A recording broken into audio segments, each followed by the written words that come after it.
Welcome back to the USI Career Excellence Series. My name is Megan O'Connor, and I'm a Career Coordinator here in the USI Career Success Center.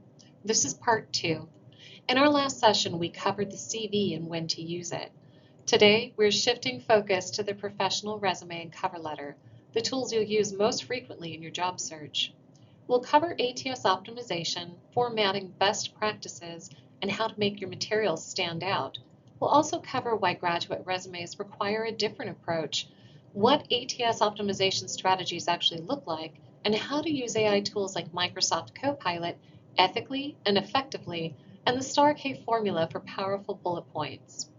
Graduate students bring unique value to the workforce. Your advanced training, research capabilities, and specialized knowledge deserve a resume that captures that value. So let's get started. Let's take a look at our roadmap to see where we're at.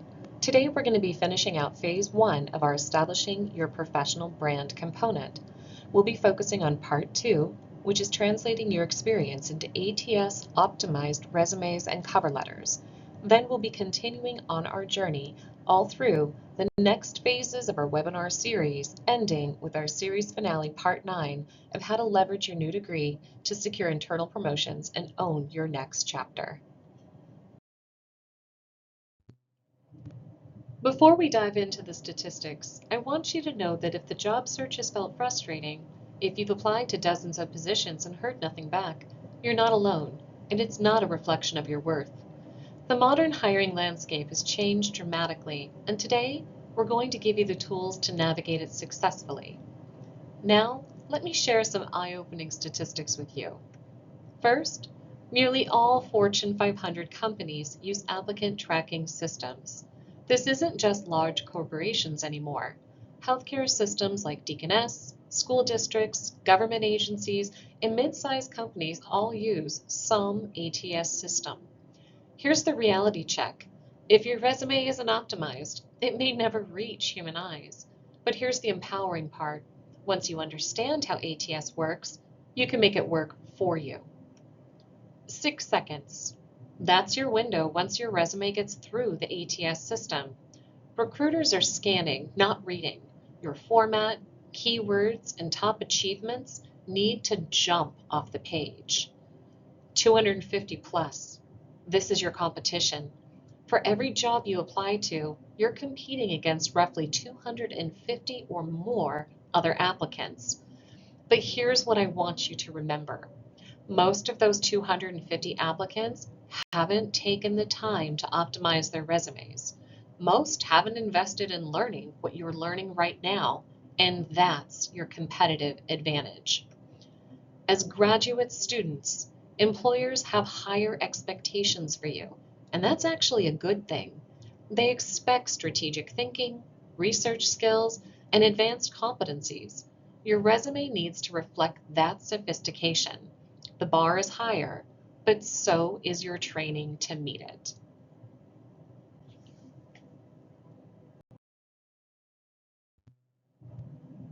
Now, let me walk you through the essential sections of a graduate level resume. This structure is proven to work with ATS systems while showcasing your advanced qualifications. Think of this as your blueprint for success. First, your contact header. Keep it simple. Name, phone, email, LinkedIn URL, and city, state. Please do not put your contact information in headers or footers. Roughly 25% of ATS systems miss that content entirely. I've seen qualified candidates overlooked simply because their phone number was in the footer.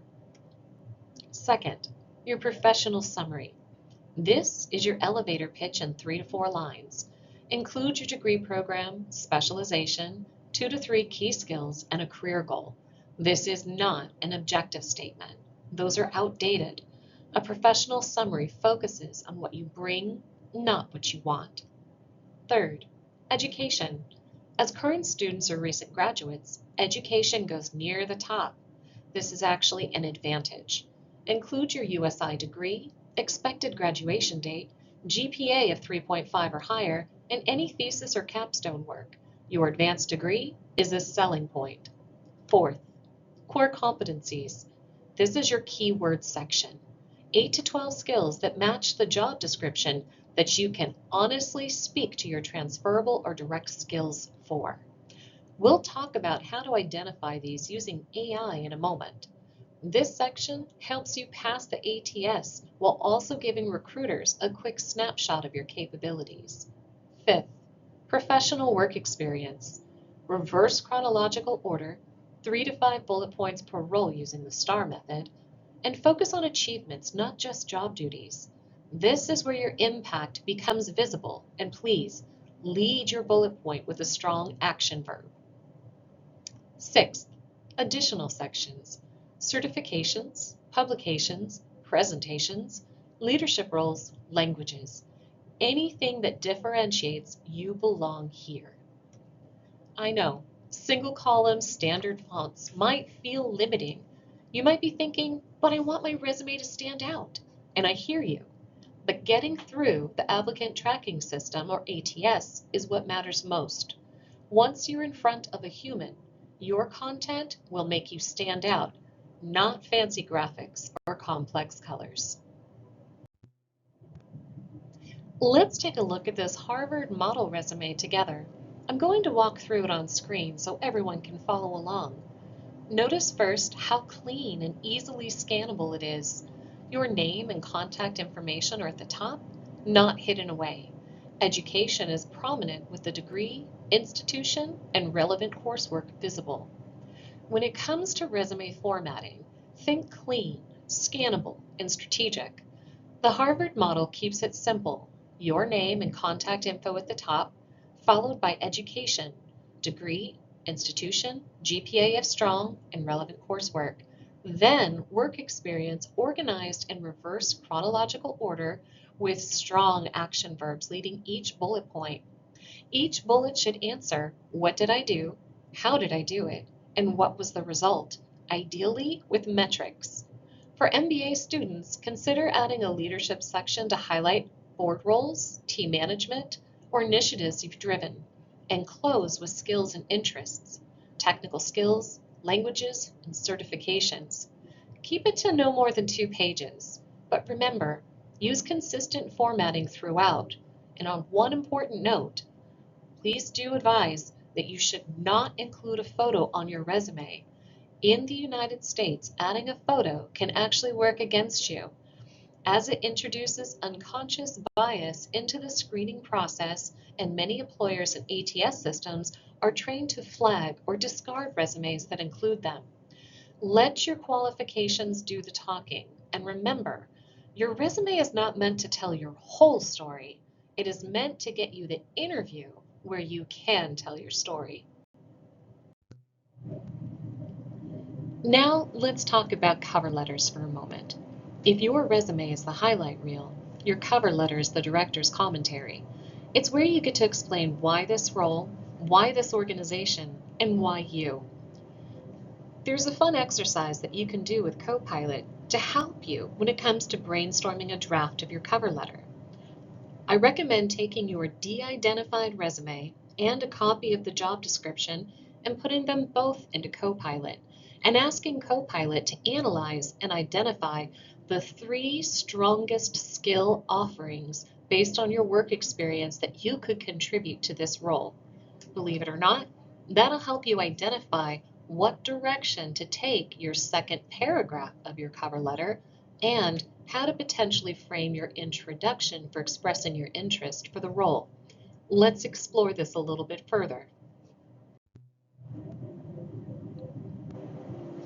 Let's expand a little bit more on how to craft a compelling cover letter and how it's different from your resume.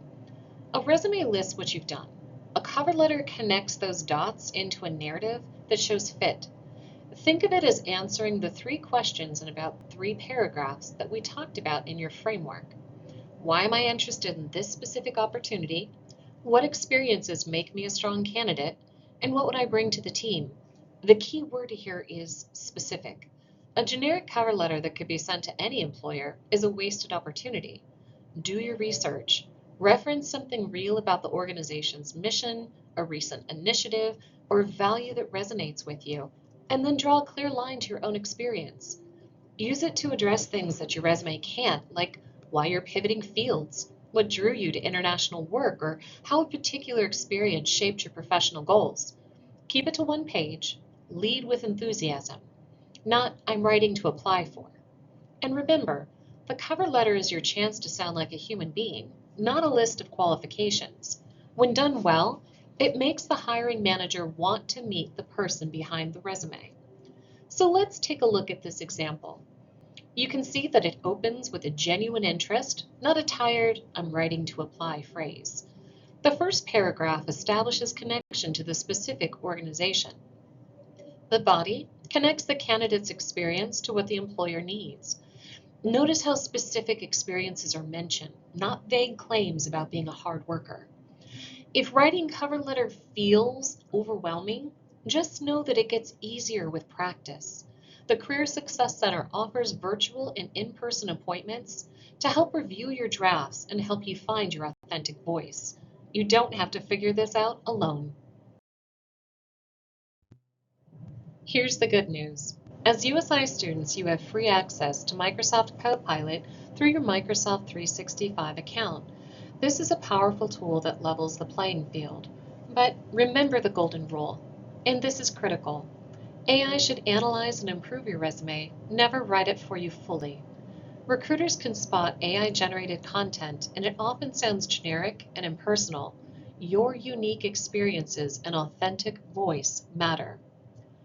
Before you even start tailoring your resume, play with Copilot.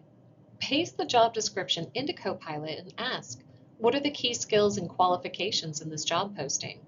Copilot will identify exactly what the employer is looking for. Write these down. These become your target keywords. Next, perform a gap analysis. This is powerful. Paste both your current resume and the job description into Copilot. Then ask, compare my resume to this job description. What keywords am I missing? This shows you exactly what to add. And finally, consider your STAR conversion: situation, task, action, and result. If you have weak bullet points like responsible for managing projects, paste it into Copilot and ask for help converting it to STAR format with quantified results.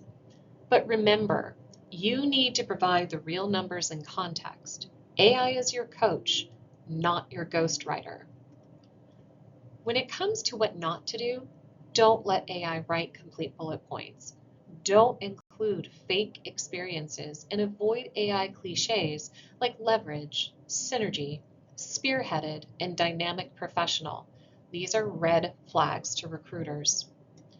Jobscan.co is another great tool. It scans your resume against a job description and gives you a match percentage. Aim for 75% or higher. I'm going to be dropping that link into the last slide for resources, so you can feel free to visit the website. Now let's talk about how different fields have different languages and how using the right terminology signals to employers that you understand and belong in their world. Let's walk through a few different keyword examples for different programs. MBA, you would want to touch more on strategic planning, P&L management, ROI analysis, cross-functional leadership. Business employers want to see that you understand the bottom line and can think strategically. For healthcare administration, consider including HIPAA compliance, quality improvement, and revenue cycle management. These show you understand the business side of healthcare delivery. For nursing, consider including evidence-based practice, patient outcomes, clinical leadership, care coordination. Nursing employers want clinical expertise and leadership potential. For social work, think of including trauma-informed care, case management, crisis intervention, or cultural competency. These reflect modern social workplace standards. For public administration, consider including policy analysis, stakeholder engagement, program evaluation, or grant management. Government and nonprofit employers prioritize these skills. For criminal and justice, consider including reform-focused language like restorative justice, data-driven policing, reentry programs, and community partnerships. For education, Consider terms like curriculum development, differentiated instruction, assessment design, or student outcomes. These show that you're focused on results. For strategic communication, think of including integrated communications, reputation management, crisis communication, brand strategy, and modern PR language. And for sport management, consider including revenue generation, fan engagement, sponsorship activation, athletic compliance. Sports is a business, and it helps to show that you understand that. But don't just use this list. Research 5 to 10 actual job postings in your target field and use Copilot to extract the most common keywords. Those are the ones employers are actually searching for. Now let's talk about the secret to crafting powerful bullet points. I'd like to introduce you to the STAR-K framework, which stands for situation, task, action, result, plus keywords. Recruiters use STAR method questions to predict on-the-job performance. Research shows that this approach is 55% predictive of success. So understanding how to use this framework to create powerful bullet points is literally speaking the language of recruiters. STAR-K stands for situation. This is where you set the context. Where were you? What was happening? Task. What was your specific responsibility? Not the team's, yours. Action. What did you do? Be specific. Use I and not we. And result. What was the measurable outcome? Quantify when possible. Keywords, industry terms from the job description. So let's take a look at a weak bullet point example. Responsible for managing social media accounts. This is task-based. It tells me what you were supposed to do, but not what you actually accomplished. Stronger would be increased LinkedIn engagement 47% by developing data-driven content strategy targeting healthcare executives. Now we're speaking a very clear language from the job description, touching on social media marketing and analytics. See the difference? Specific result, clear action, and you can even weave in relevant keywords. I know that some of you are thinking, I don't have impressive numbers, but here's the truth. Estimates are better than nothing. Trained approximately 30 new employees is stronger than trained new employees. If you don't have exact numbers, make educated estimates and be prepared to explain your reasoning if asked. If you were to take 30 seconds right now and think of one of the bullet points on your resume, how could you rewrite it using the STAR-K formula? It helps if you prepare 3 to 5 stories in advance by jotting down notes or creating a bulleted outline using the STAR method. Not only will this help impact you and create powerful resume bullet points, but you're actually beginning to prepare your interview stories in advance. We'll touch on that in a later module. Remember also that your bullet points should be powered and start with a strong action verb. Consider what the theme is you're trying to touch on in your bullet point, whether that's leadership, analysis, or innovation, for example. But always remember, start your bullet points with a strong action verb.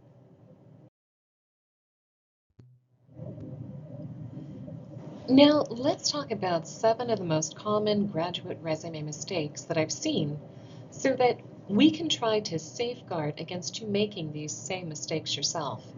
If any of these apply to you, don't worry. That's why we're here today. No judgment, just solutions. Mistake number 1 is having a generic resume, using the same resume for every application. Your resume should be tailored for each job that you apply to. At minimum, adjust your summary and your competencies section to match each job description authentically. Mistake 2, ATS unfriendly formatting. Fancy formatting that ATS can't read is a disadvantage for you. Tables, graphics, multiple columns, unusual fonts, or fancy templates will break in ATS systems. I know it's not as pretty visually to have a very simple, clean, and classic resume, but getting through ATS is what matters more than the visual appeal alone. Mistake 3, task-based bullets. Having your bullet points read as responsible for tells me nothing about your actual impact. Focus on metrics and results. Mistake number 4, AI generated content. The problem with AI generating content and then just copy and pasting it into your resume is that it can sound generic. Recruiters can tell when it's not your authentic voice, and nothing can replace your authentic voice. Mistake number 5, missing keywords. If the job says project management and you say managing projects, the ATS might not recognize it.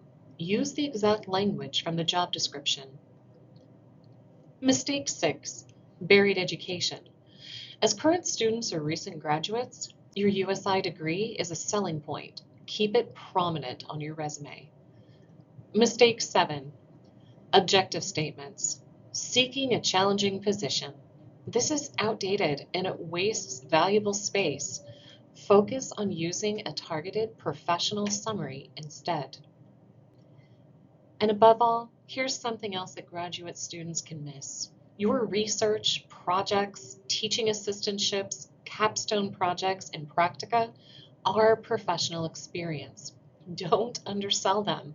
If you managed a research budget, supervised undergraduates, or led a team project, those are leadership experiences. If you have any questions about any of this, please schedule a resume review with a career coordinator in the USI Career Success Center so we can help you identify and fix these issues. Let's wrap up with your resources and a concrete action plan. Remember, the Career Success Center is here to support you. We offer virtual and in-person appointments that you can schedule through Career Launch in your MyUSI portal. We're also physically located in the Orr Center, room 1051, if you're on campus. Our phone number is 812-464-1865, and our website is usi.edu/career/success. I'm going to be sharing all the resources so that you can access them and use them to start crafting your professional resume or cover letter.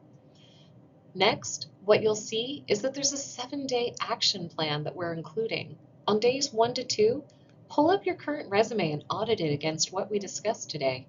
Check the structure, formatting, and ATS compatibility. On days 3 and 4, find 5 job postings in your target field.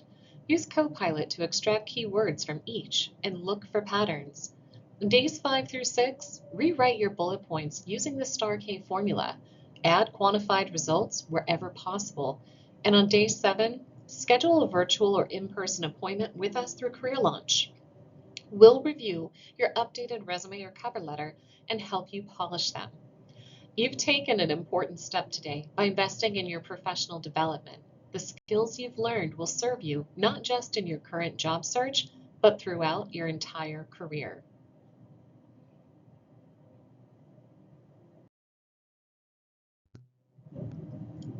Thank you so much for participating and listening to this webinar.